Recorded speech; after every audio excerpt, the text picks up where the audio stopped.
Our scripture reading this morning is a modern translation of the prayer that Jesus taught the disciples. The translator is our own Reverend Dr. Rigby. Common parent of us all, you are everywhere. We hold your mysterious intelligence in reverence. May we live our earthly lives by heavenly principles. Give us what we need today, and forgive our shortcomings as we forgive those who fall short with us. Help us not to get lost in our wants, but guide us to virtue. For everything civilized, everything powerful, everything beautiful belongs to you. Amen.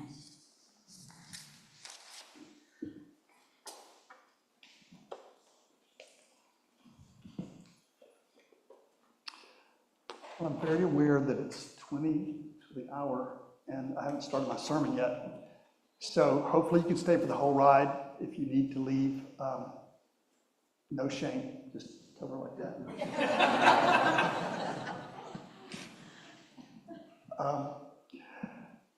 Because we're going to kind of be doing a weird sermon today, which I know some of you think, well, what's so different about that?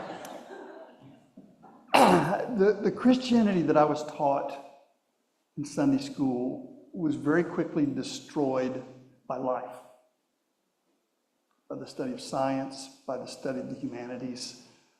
And I don't think it has to be that way. We are living through a very hard time. Now, it's not hard for you if you support certain policies. I'm aware of that. But if you give a damn about humankind,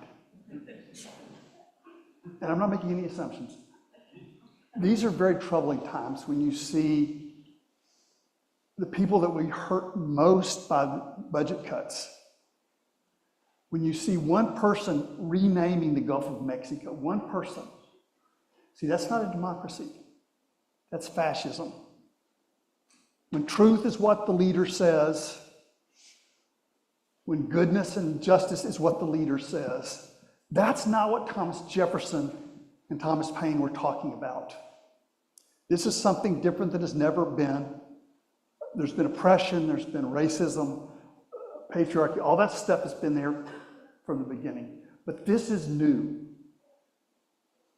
And I don't want to be a minister who looks back on my life if the bus goes where it looks like it's headed. And we talk about the kind of atrocities that happened under Mussolini or in Germany. I don't mind getting in trouble, but I don't want to look back at my life and say I didn't say anything. Now, it may seem like I've said a lot over the years, but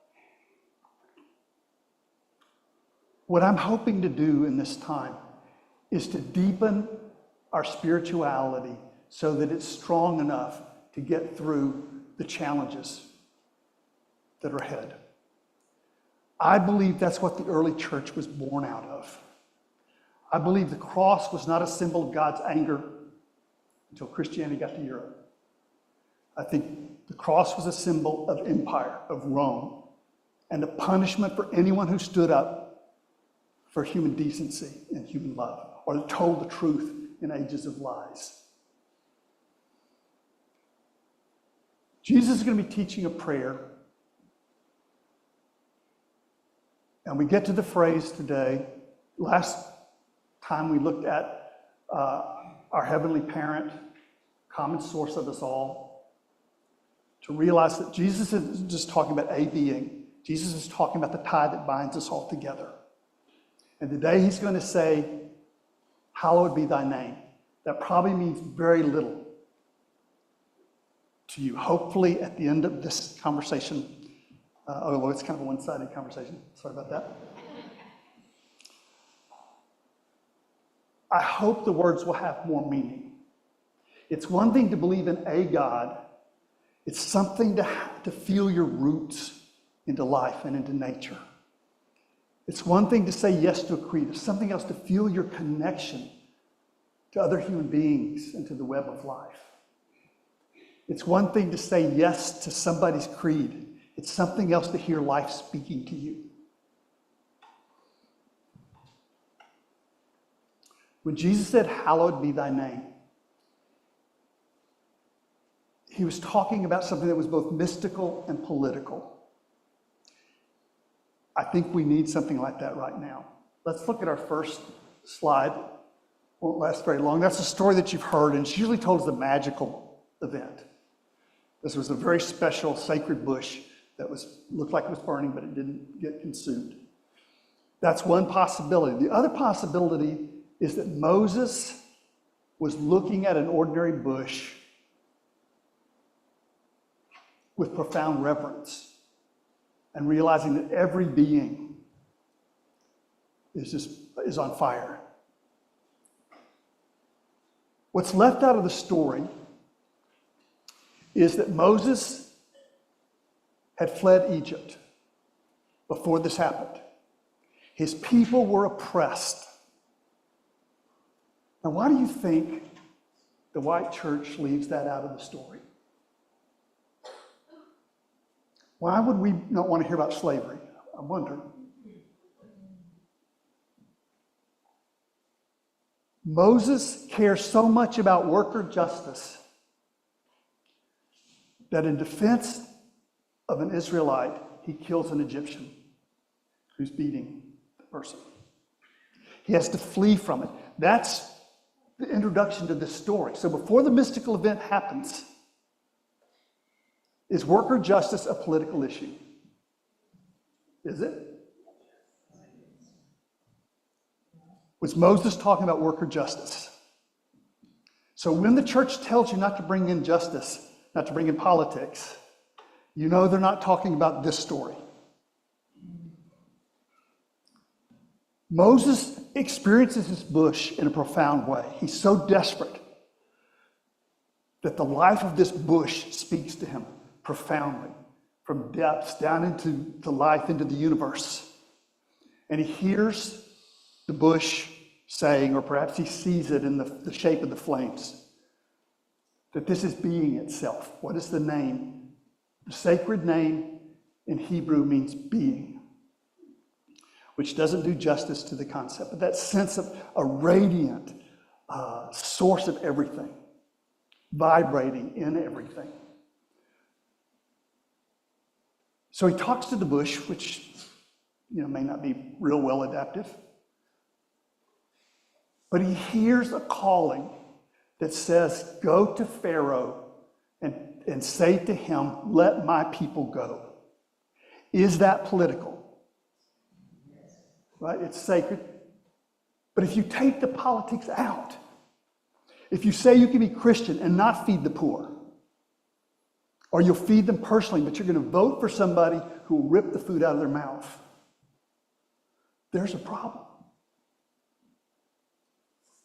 If you say you're following the one who said, "Clothed and naked," and you vote for somebody who tears the shirt off somebody's back, there's a problem. I believe that spirituality and activism are the inhalation and exhalation of a life well lived. You have to decide what the activism looks like in your life. But if love does not grow into justice, it is stillborn. So, this word, this divine name that Jesus tells us to honor, I believe is the intelligence all through life to try to get across what I think the mystics are teaching. I'm going to do a reach here. Let's say you're playing a computer game. If you don't play computer games, stick with me. This is a mind exercise. So you're playing a computer game, and there's a wisdom at the level of the game, whatever it is. You learn this kind of skill set for surviving in the game. That's like our consciousness. That's like our human life. Beneath that intelligence, there is a software program that's coursing through everything. But it's a different level of wisdom. And then finally, there's the machine language undergirding it all. And it's important to realize that these These types of intelligence look very different. I want to try to update maybe the image. Could we go to the first? Think about how strange it is that human beings can do math. Again, I don't think it's any problem not believing in a God, but think how strange it is that the universe has mathematical properties. It has intelligence woven into it, and that your mind can figure that out. If we do math, we're not going to all come up with independent answers. There'll be some kind of, maybe I'll get a different answer, but think how strange that is, that your mind has a kind of mathematical structure that responds to the mathematical structure of the earth, of life. Now, in the early church, they talked about a thing called the Logos, which isn't very well understood. But it represented the creative pattern that undergirds everything. So in terms of reason, it would be like mathematics and logic. In terms of art, though, it would be beauty, the patterns of beauty that reoccur.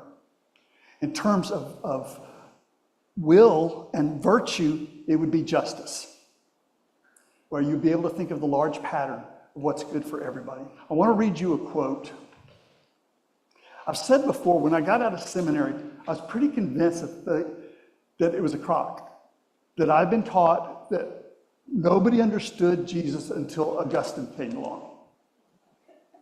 Right? The people that were closest to Jesus didn't understand what he really had to say.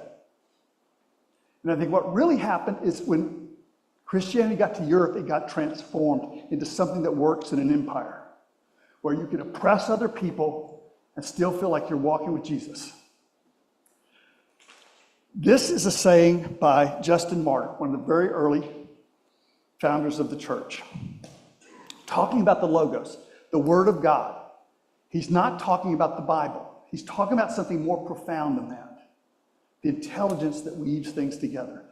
He says, if some should accuse us as if we held that people born before the time of Christ were not accountable to God for their actions, we shall anticipate and answer such a difficulty. We've been taught that the Christ is the first begotten of God. That phrase actually comes from Plato, the first begotten. The early church quoted Plato almost as much as some of the biblical pieces. We've been taught that Christ is the first begotten of God, and we have declared Christ to be the Logos of which all humankind participates. Do you get that last phrase? All humankind participates in this. Everybody who has the capacity to be reasonable, to seek beauty, to seek justice, has this written into them. He says, those therefore, this is what stunned me out of the trance that I've been taught in Sunday school. Those therefore who lived according to reason, the Logos, were really Christians, even though they were thought to be atheists, such as among the Greeks, Socrates, Heraclitus, and others like him. The early church quotes other philosophers, like Heraclitus here. Heraclitus came up with Logos, not as a word that would be in a book, but as a principle by which things change. Think if we approached John with that depth. Instead of trying to believe in a God somewhere else, religion took us deeper into who we really are and what our connections to others are. It's that experience that I think we're really seeking when we approach religion. Let's see. Solzhenitsyn, when he was winning the Nobel Prize, he'd lived under the horrors of Stalin. When he received it, he thought of all those artists that had died in the treachery.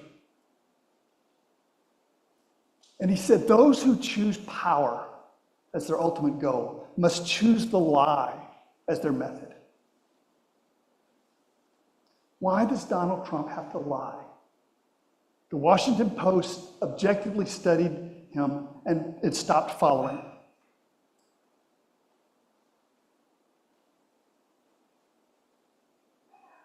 When someone says there was $50 million given for condoms for Hamas, and a third of the nation doesn't care to look and see whether that's true or not, because truth is what Donald Trump says. Again, that is fascism. That's how people saw Mussolini.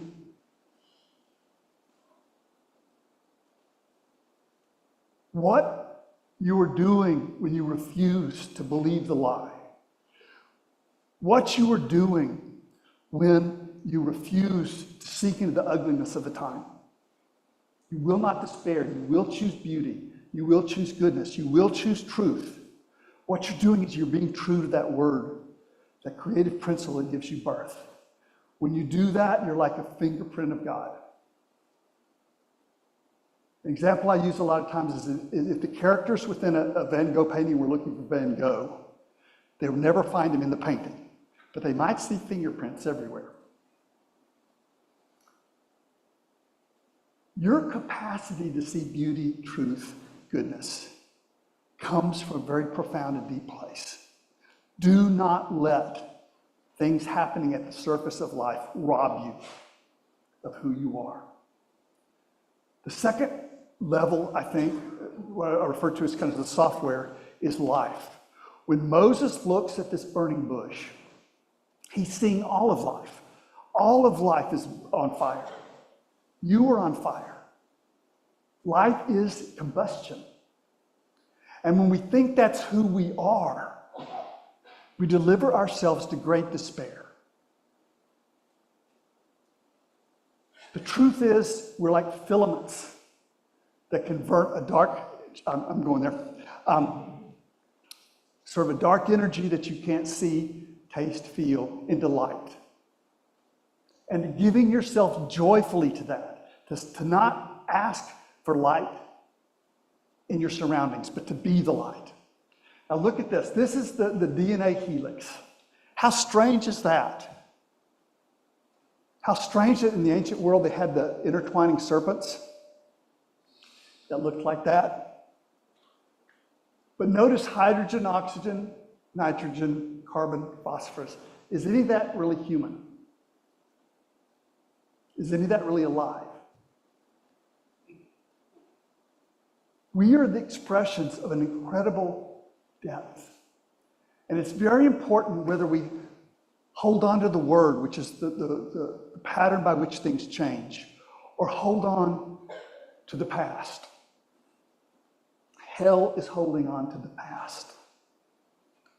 Time becomes a fire when we try to make things permanent. But in the midst of that, if we see ourselves as transformative agents, then we still know what to do in times of cruelty, times of darkness. We need to give ourselves fully to life, realizing that it's a combustion, not holding ourselves back, loving passionately, living as completely as we can. There's a story in Asia, it has different forms. I'm sure most of you have heard it, where somebody's being chased by tigers and they're about to get away, but then they run into a cliff.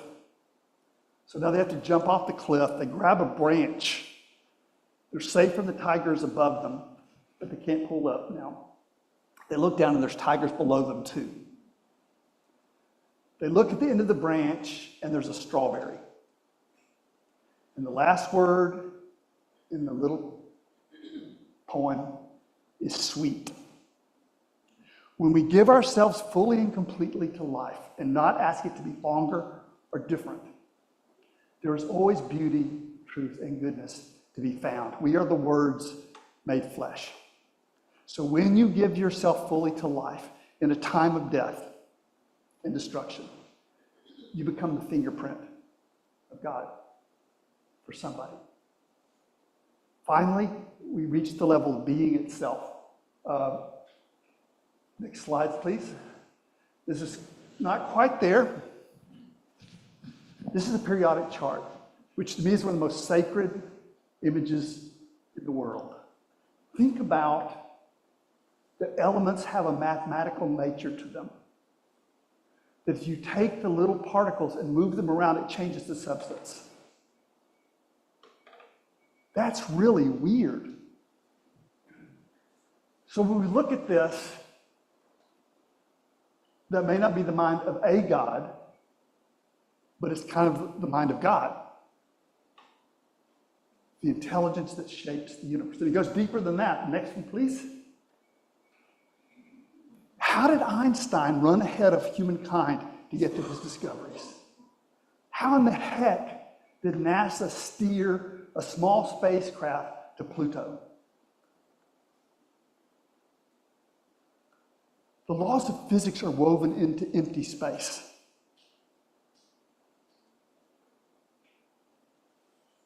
Even at the most basic level, the level out of which we're born that we don't understand and into which we die, the deeper you go, the more mystery it is.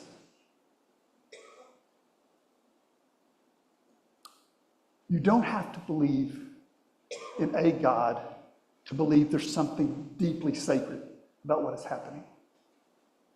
Let's look at the last slide. This is Stephen Hawkins, atheist, brilliant, scientist, and I would say mystic. Listen to what he's saying here.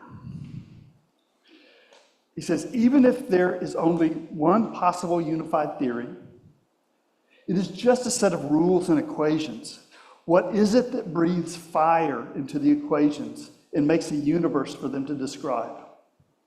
The usual approach of science, of constructing a mathematical model, cannot answer the question of why there should be a universe for this model to describe. Why does the universe go to all the bother of existing? Even if you don't believe in God at all, just looking at the universe as it is very, very strange and requires a kind of transformation. But I think what prayer is to somebody like Jesus or Buddha is aligning wisdom at all the different levels. So that at the most profound level, you're in touch with the roots that you have that go into the cosmos, where you're in touch with the branches that you have that stretch out to embrace all of life, and where you feel life addressing you at all times. In the Jewish tradition, the sacred name was Yahweh, something like that, which is sort of like the breath. Usually, the names of God have a kind of vibration to them. Zeus was the vibration, the energy, the electricity, the lightning bolt. Om, again, is getting you in touch with the core vibrations that bring you into being. I think of our translating our story, the Moses story, instead of saying, I am what I am, or I'm that which causes to be, I think God would say in English, my name is. Something that puts you in touch, not just with concepts, but with the core of your being, the ground of your being. We do live in a very bad time. I made the mistake in between the services of asking somebody how they were doing. And it's like, I got that response you always get. It's like, well, within the context of the death of the Republic, I'm doing pretty good. What if we have the ability to go deeper than what is happening? That doesn't mean checking out of the fight, but it means not losing our roots, not losing our peace, not losing our joy. There's a quote that doesn't really fit my sermon, but I couldn't leave it out. Somebody said, if it squirms, it's biology. If it stinks, it's chemistry. If it doesn't work, it's physics. And if you can't understand it, it's mathematics. Doesn't fit my sermon, but I didn't. Here's the thing. Religion may just be facts that you're supposed to believe, and then you get to go to heaven. But that's not good enough for me. I want something that puts me in touch with depth, with breadth, with this kind of mystical sense of being addressed by life. What a difference it makes to realize that when the rest of the world chooses lies, just simply choosing truth puts you in touch with the Logos. When people think that bullying is tough, simply choosing art and beauty and love and compassion, it's revolutionary. And when you do that, you become the fingerprint of God. You become the Logos of our time. When life seems too short, too unfair, as it often is, to not stand outside of the fire, but go inside it and realize that our goal is not survival. We all are going to die. So there is no one who wins that game. But to transform into light, into love, into truth, into goodness and beauty. Expresses life without holding on to it. That becomes the fingerprint of God for somebody. And then finally, when you get down to the core of things and you look at empty space, you look at the huge drama of galaxies being born and dying, and you realize that being itself is a kind of intelligence, that the laws of physics are woven in to space itself, and the laws of chemistry are everywhere around us, and it's all intelligence. Prayer's aligning those wisdoms in a way that you can live and love and find peace and joy. When you live according to the Logos, I think Jesus is saying, when you hallow the name, you become the fingerprint of God in your place and time. Well, I told you it's going to be weird. Thank you for your kind attention. We'll invite you now to reflect on that.